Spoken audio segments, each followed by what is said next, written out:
जय श्री गुरुदेव दत्त। कैवल्य नादम के इस विशेष पॉडकास्ट में आप सभी का स्वागत है। मैं हूँ डॉक्टर शिल्पा और मेरे साथ है योगी कैवल्य जी। प्रणाम शिल्पा जी। प्रणाम योगी जी। श्री गुरुदेव दत्त। हमें बहुत खुशी है कि आज हम सब मिलकर एक ऐसी आध्यात्मिक यात्रा शुरू कर रहे हैं जिसने सदियों से लाखों लोगों का मार्गदर्शन किया है। आज से हम श्री गुरु चरित्र की शुरुआत कर रहे हैं। इस पूरी श्रृंखला में हमारा उद्देश्य सिर्फ अध्याय को पढ़ना नहीं है, बल्कि हर अध्याय के पीछे जो छुपा हुआ संदेश है उसको समझना भी है। बिल्कुल, हम कोशिश करेंगे कि गुरु चरित्र की बातें सीधे हमारे जीवन से जुड़ें, क्योंकि अगर कोई ग्रंथ केवल पढ़ने के लिए हो और जीवन में बदलाव ना आए तो उसका उद्देश्य पूरा नहीं होता। आज से लगभग 500 साल पहले ये ग्रंथ लिखा गया था। आज भी इतने लोग क्यों उसे पढ़ते हैं? आखिर इसकी ऐसी क्या खास बात है इसमें? देखिए, समय बदल गया है, हमारे घर बदल गए हैं, तकनीक बदल गई है, लेकिन इंसान की परेशानियां आज भी वही हैं। आज भी लोग तनाव में हैं, स्ट्रेस में हैं, रिश्तों में उलझन है, मन में डर है, भविष्य की चिंता है और सबसे बड़ी बात, मन की शांति कहीं खो गई है। गुरु चरित्र इन्हीं सवालों के जवाब देता है। इसलिए यह ग्रंथ आज भी उतना ही उपयोगी है जितना उस समय था। मतलब ये हुआ कि सिर्फ पुराने समय की कहानी नहीं है, ये हमारे जीवन की कहानी है। देखिए, जब हम गुरु चरित्र पढ़ते हैं तो हमें लगता है कि इसमें किसी और की बात हो रही है, लेकिन धीरे धीरे समझ में आता है कि इसमें हमारी अपनी परेशानियां, हमारी अपनी खोज और हमारे अपने सवाल दिखाई देते हैं। बहुत से लोग ये भी सोचते हैं कि श्री गुरु चरित्र जो है वो सिर्फ दत्त भगवान का ही एक ग्रंथ है। हाँ, ये केवल ग्रंथ कहना, सिर्फ भगवान दत्तात्रेय का कथा कहना भी ठीक नहीं है। यह गुरु की महिमा का ग्रंथ है। ये हमें सिखाता है कि गुरु केवल एक व्यक्ति विशेष नहीं है। गुरु वो शक्ति है जो अज्ञान से ज्ञान की ओर ले जाती है। इसलिए इस ग्रंथ का नाम क्या है? गुरु चरित्र। किसी व्यक्ति का चरित्र नहीं। हम जो सुनते हैं गुरु चरित्र और गुरु चरित्र संपूर्ण, ये दो शब्द हैं जो बार बार हमारे सामने आते हैं। इन दोनों में क्या अंतर है? हाँ, थोड़ा अंतर है। आज आप बाजार में जाएंगे तो आपको गुरु चरित्र के कई संस्करण मिल जाएंगे। कुछ छोटे हैं, कुछ अनुवाद हैं, कुछ केवल सरल भाषा में लिखे गए हैं। लेकिन गुरु चरित्र संपूर्ण में मूल मराठी ओवियां, जो कि लेखक श्री सरस्वती गंगाधर जी की मूल रचना है, और पारंपरिक क्रम जो है उसमें सुरक्षित रखा गया है। वहीं कई संक्षिप्त संस्करणों का उद्देश्य मूल ग्रंथ का सार और भाव पाठकों तक पहुंचाना होता है। यह अंतर आपके उपलब्ध ग्रंथों में भी स्पष्ट दिखाई देता है। तो क्या हमारी इस पूरी श्रृंखला में हम कहीं मूल ओवियां भी सुनेंगे? जरूर। और आप डॉक्टर शिल्पा जी मूल मराठी ओवियां पढ़ेंगी, फिर हम सब मिलकर उसका सरल अर्थ समझेंगे। और सबसे ज़रूरी बात, हम ये भी जानेंगे कि उन ओवियों का हमारे जीवन से क्या संबंध है। क्योंकि अगर गुरु चरित्र केवल पुस्तक में रह जाए तो उसका लाभ तो अधूरा रह जाता है। श्री सरस्वती गंगाधर कौन थे? गुरु चरित्र क्यों लिखा गया था? योगी जी, क्या आप इसके बारे में हमें कुछ बताएंगे? ज़रूर। जब भी हम किसी ग्रंथ को पढ़ते हैं तो ये जानना बहुत ज़रूरी होता है कि उसके लेखक कौन थे, क्योंकि लेखक के जीवन और अनुभव का असर उसकी हर पंक्ति में आपको दिखाई देगा। गुरु चरित्र के लेखक हैं श्री सरस्वती गंगाधर, लेकिन उनकी सबसे बड़ी पहचान ये नहीं है कि उन्होंने ग्रंथ लिखा। उनकी सबसे बड़ी पहचान ये है कि वे गुरु भक्ति की एक महान परंपरा से जुड़े थे। मतलब वे केवल लेखक नहीं थे, बल्कि उस पूरे परंपरा के सदस्य थे जिन्होंने श्री नरसिंह सरस्वती महाराज जी की सेवा की थी। बिल्कुल, यही बात गुरु चरित्र को विशेष बनाती है। ये किसी इतिहासकार द्वारा लिखी गई कोई पुस्तक नहीं है। यह उस परिवार द्वारा लिखी गई है जिसने गुरु की कृपा को अपने जीवन में अनुभव किया हुआ था। गुरु चरित्र के अनुसार श्री सरस्वती गंगाधर कौंडिन्य गोत्र के थे। उनके परिवार की गुरु सेवा कई पीढ़ियों तक चली आई है। उनकी वंशावली इस प्रकार बताई गई है। पहले ऊपर संयम देव, फिर नागनाथ, देवराव, उसके बाद सरस्वती गंगाधर। ये मैं आपको सिर्फ सूची नहीं बता रहा हूँ, ये हमें बताता है कि गुरु कृपा एक पीढ़ी तक सीमित कभी नहीं रहती। जब एक परिवार गुरु की सेवा करता है तो उसका पुण्य आने वाली पीढ़ियों तक पहुंचता है। ग्रंथ में लेखक स्वयं अपने पूर्वजों और उनकी गुरु सेवा का उल्लेख करते हैं। बहुत सुंदर। आज हम अक्सर सोचते हैं कि अगर हम कोई साधना कर रहे हैं तो उसका फल केवल हमें ही मिलेगा, जबकि अगर हम देखें तो ये हमारी कई पीढ़ियों तक चलती रहेगी। बिल्कुल, इसलिए हमारे ऋषियों ने भी कहा है ना, अच्छे कर्म कभी व्यर्थ नहीं जाते। आज आप जो श्रद्धा से करते हैं उसका फल शायद आपके बच्चों या आने वाली पीढ़ियों को मिले। स्वयंदेव ने जो गुरु की सेवा की, उस सेवा का फल पीढ़ियों बाद सरस्वती गंगाधर जी के माध्यम से पूरी दुनिया को मिला। योगी जी, मेरा एक प्रश्न है जो मन में कई बार आता है।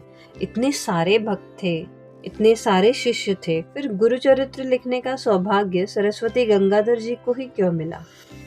बहुत अच्छा प्रश्न किया शिल्पा जी आपने, और इसका उत्तर हमें जीवन का एक बड़ा सिद्धांत सिखाता है। ईश्वर किसी व्यक्ति को केवल उसकी विद्वता देखकर नहीं चुनते, वे उसके हृदय की पात्रता देखते हैं। सरस्वती गंगाधर केवल विद्वान नहीं थे, वे विनम्र थे, हम्बल थे। उनके परिवार में गुरु भक्ति चली हुई थी, और सबसे बड़ी बात, उन्होंने स्वयं को लेखक नहीं माना, उन्होंने स्वयं को गुरु की इच्छा का माध्यम माना, जिसे हम कहते हैं इंस्ट्रूमेंट ऑफ गॉड। यही कारण है कि गुरु चरित्र पढ़ते समय कहीं भी लेखक का आपको अहंकार नहीं दिखाई पड़ेगा, हर जगह गुरु की महिमा दिखाई पड़ेगी। यानी उन्होंने ये नहीं सोचा कि मैं एक महान पुस्तक लिख रहा हूँ, बल्कि उन्होंने यही सोचा कि गुरु मुझसे ये कार्य करवाए जा रहे हैं। बिल्कुल, और यह किसी भी आध्यात्मिक कार्य का रहस्य है। जब हम कहते हैं ना मैं कर रहा हूँ, तब क्या है, अहंकार झलक रहा है, राइट, ईगो आ जाता है जी। और जिस दिन हम ये कहते हैं भगवान मुझसे ये कार्य करवा रहे हैं, उस दिन से आपकी साधना एक्चुअल में शुरू होती है। योगी जी, आज के समय में ये बात किस हद तक लागू होती है? हर दिन। मान लीजिए कोई डॉक्टर है, कोई शिक्षक है, कोई इंजीनियर है, कोई गृहिणी है, यदि वो हर काम ये सोचकर करें कि मैं समाज की सेवा कर रहा हूँ, तो धीरे धीरे क्या होगा, वो साधना बन जाएगा काम। यही गुरु चरित्र हमें सिखाता है। हर कर्म यदि समर्पण से किया जाए, सरेंडर की बात कर रहे हैं आप, है ना? जी, तो वह पूजा बन जाता है। तो क्या हम ये कह सकते हैं कि गुरु चरित्र केवल पढ़ने का ग्रंथ नहीं है, बल्कि जीने का एक मार्ग है? बिल्कुल सही। अगर कोई व्यक्ति केवल पारायण करे लेकिन उसके व्यवहार में कोई परिवर्तन ना आए, तो उसके गुरु चित्र का पाठ का कोई अर्थ नहीं रहा, सिर्फ पाठ ही है, वो अध्ययन नहीं है। लेकिन यदि एक भी बात आपने सीख ली ना, जीवन में उतार ली शिक्षा कोई, तो वही गुरु चरित्र का सच्चा लाभ है। हम अक्सर पूछते हैं मुझे गुरु कब मिलेंगे, सब सोचते हैं ना ऐसा, लेकिन शायद हमने ये प्रश्न पूछना चाहिए, क्या मैं गुरु की कृपा पाने के योग्य बन रहा हूँ? एम आई एलिजिबल? क्या मैं एलिजिबल हूँ? गुरु की खोज बाहर से कम अपने भीतर से अधिक शुरू होती है। जब पात्रता आएगी, जब हम एलिजिबल हो जाएंगे, तो मार्गदर्शन भी अपने आप आने लगता है। अब समय है इस दिव्य ग्रंथ के प्रथम चरण में प्रवेश करने का। हमारी परंपरा हमें यही सिखाती है कि कोई भी शुभ कार्य करने से पहले हम भगवान गणेश, माँ सरस्वती और सद्गुरु को स्मरण करते हैं। इसी परंपरा का पालन गुरु चरित्र में भी किया गया है। आज मैं गुरु चरित्र के पहले मंगलाचरण ओवी का पाठ करती हूँ। ओम गणेशाय नमः। अध्याय 1, ओवी 1, 11 और 16। ओवी 1। नमो जिविघ्नहरा गजानना गिरिजा कुमारा, जय जय लंबोदरा एकदंता शूर्पकर्णा। ओवी 11। कृपा निधि गणनाथा, सुराधिकांचा विघ्नहर्ता, विनायका अभयदाता, मति प्रकाश करी मजी। ओवी 16। मजिया अंत करणी जे भावे, गुरु चरित्र कथन करावे, पूर्ण दृष्टि ने बहावे, ग्रंथ सिद्धि पावावे। देखिए, आपने ये 3 ओवियां जो बताई ना, इन 3 ओवियों में भगवान श्री गणेश को विघ्नहर्ता, बुद्धि के दाता और कृपा के सागर के रूप में प्रणाम किया गया है। अंत में लेखक प्रार्थना करते हैं कि उनके हृदय में से ऐसी निर्मल बुद्धि जागृत हो कि वे गुरु चरित्र का वर्णन पूर्णता और सत्य भाव से कर सकें। हम अक्सर सोचते हैं कि विघ्न केवल बाहर होती है, लेकिन सबसे बड़ी विघ्न पता है कहाँ है? कहाँ? हमारे मन में, अपने मन में। कभी आलस्य, कभी संदेह, कभी अहंकार, कभी क्रोध। ये सब हमारे आध्यात्मिक मार्ग में विघ्न है, शत्रु हैं ये हमारे। इसलिए लेखक सबसे पहले भगवान गणेश जी से प्रार्थना करते हैं, हे प्रभु, मेरे भीतर के विघ्न को दूर कीजिए ताकि मैं गुरु की महिमा का सही से वर्णन कर सकूं। ओम गणेशाय नमः। दोस्तों, मित्रों, अब अगली ओवी माँ सरस्वती की वंदना। अध्याय 1, ओवी 17, 20 और 23। ओवी 17। आता वंदु ब्रह्म कुमारी जिचे नाम वागीश्वरी, पुस्तक वीणा जिचे करी, हंस वाहिनी असे देखा। ओवी 20। एक माझी विनंती घ्यावी आता अविलंब मती, विस्तार करवया गुरु चरित्रांची, मती प्रकाश मल करी। ओवी 23। गुरुचे नामी तुझी स्तुती, म्हणती नरसिंह सरस्वती, या कारणे मजबरी प्रीती, नाम आपले म्हणोनी। ज्ञान का ग्रंथ लिखने वाले लेखक को भी माँ सरस्वती से प्रार्थना करनी पड़ती है।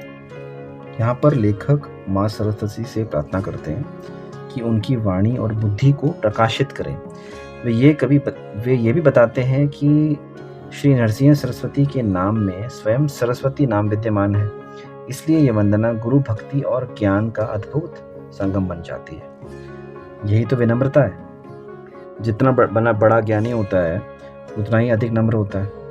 सरस्वती गंगाधर ये नहीं कहते मैं विद्वान हूँ, मैं सब जानता हूँ। वे कहते हैं, हे माँ, यदि आपकी कृपा नहीं होगी तो मैं एक शब्द भी सही नहीं लिख पाऊंगा। यही सच्चे गुरु की और सच्चे ज्ञान की पहचान है। जय माँ सरस्वती। अब गुरु चरित्र का सबसे महत्वपूर्ण भाग, गुरु वंदना।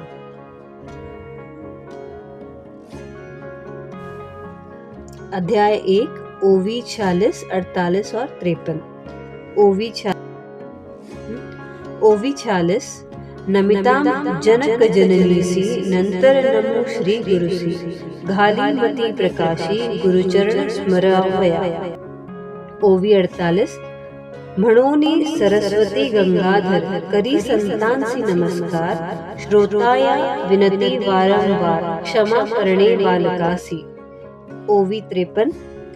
म्हणे ग्रंथ कथन करीनी, अमृत घट स्वीकारीनी, तुझे वंशी परम परीनी, लाभती चारी पुरुषार्थ।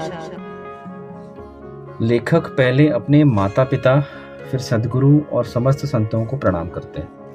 वे अत्यंत विनम्रता से श्रोताओं से क्षमा मांगते हैं और विश्वास व्यक्त करते हैं कि गुरु चरित्र का श्रवण और मनन करने वाले साधक का धर्म, अर्थ, काम और मोक्ष, ये 4 पुरुषार्थ होते हैं, इनकी प्राप्ति होती है।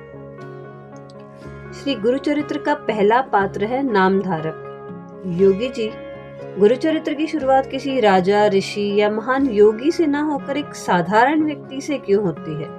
क्योंकि नामधारक केवल एक व्यक्ति नहीं है, वे हम सबका एक प्रतिनिधित्व करते हैं, वो रिप्रेजेंट करते हैं। वे दुखी हैं, भ्रमित हैं, जीवन से थके हुए हैं और सबसे महत्वपूर्ण, उन्हें गुरु पर विश्वास है, फिर भी वे उत्तर खोज रहे हैं। क्या आज अधिकांश लोग ऐसे नहीं हैं? बाहर से सफल लेकिन भीतर से खाली। आज भी लोग कहते हैं, मैं पूजा करती हूँ, मैं मंत्र का जाप करती हूँ, फिर भी मेरा मन अशांत क्यों है? क्या नामधारक भी इसी स्थिति से नहीं गुजर रहे थे? जी। नामधारक की सबसे बड़ी विशेषता ये नहीं थी कि वे दुखी थे, बल्कि ये थी कि उन्होंने अपने दुख को ईश्वर की ओर मोड़ दिया। यही उनकी आध्यात्मिक यात्रा प्रारंभ होती है। तो क्या दुख ईश्वर की सजा है?